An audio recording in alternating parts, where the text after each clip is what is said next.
Oui, effectivement, tout a commencé selon l'armée israélienne, lors d'une opération de l'armée israélienne dans le camp de réfugiés de Jenin et dans le camp de Bourkine, d'où vient d'ailleurs le terroriste de Bnei Brak. Au cours de l'opération israélienne, il y a eu de vifs échanges de tirs d'hommes armés palestiniens en direction de patrouilles israéliennes qui ont répondu, selon l'armée israélienne, par des tirs précis. C'est le mot utilisé par le communiqué de l'armée israélienne, en direction des terroristes. Il y aurait eu un pacte, donc des terroristes selon l'armée israélienne, qui effectivement confirme qu'il y a bien une journaliste palestinienne qui a été touchée, mais selon l'armée israélienne et selon le porte-parole en arabe de l'armée israélienne, Avichai Eidri, eh bien, ce dernier estime que ce sont des hommes armés palestiniens qui ont tiré d'ailleurs dans le tas, c'est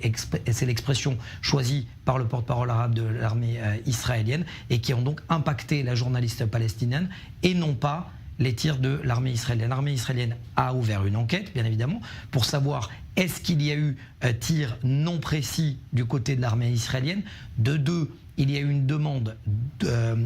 demande du côté du Shabak, des renseignements intérieurs, et du côté de l'administration militaire dans les territoires, mais également une demande de Yair Lapid, du ministère des Affaires étrangères, auprès de l'autorité palestinienne et auprès des forces de sécurité palestiniennes pour qu'il y ait, bien évidemment, enquête commune et que des agents israéliens, voire des médecins légistes israéliens, puissent être dépêchés sur place à l'hôpital le plus proche où le corps de la Palestinienne est, pour d'une, savoir visiblement qui a touché cette journaliste, et surtout la douille de la balle,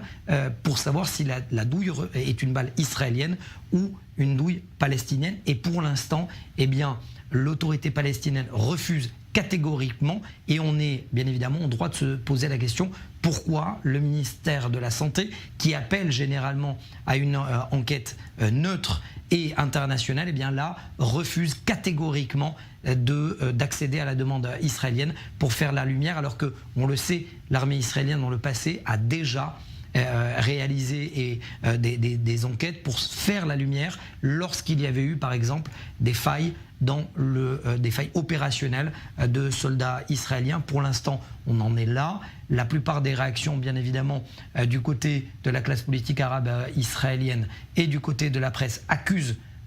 Israël. Israël se défend pour l'instant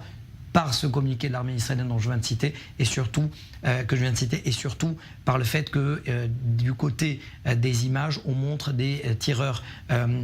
palestiniens qui tirent dans tous les sens sans forcément viser, je dirais, la ligne de défense aussi du côté de l'armée israélienne, c'est-à-dire comment des journalistes palestiniens étaient présents au moment de l'embuscade, et ils se posent la question de savoir comment ont-ils été prévenus, et ont-ils été prévenus. Toutes ces questions, bien évidemment, vont être développées au cours de la journée.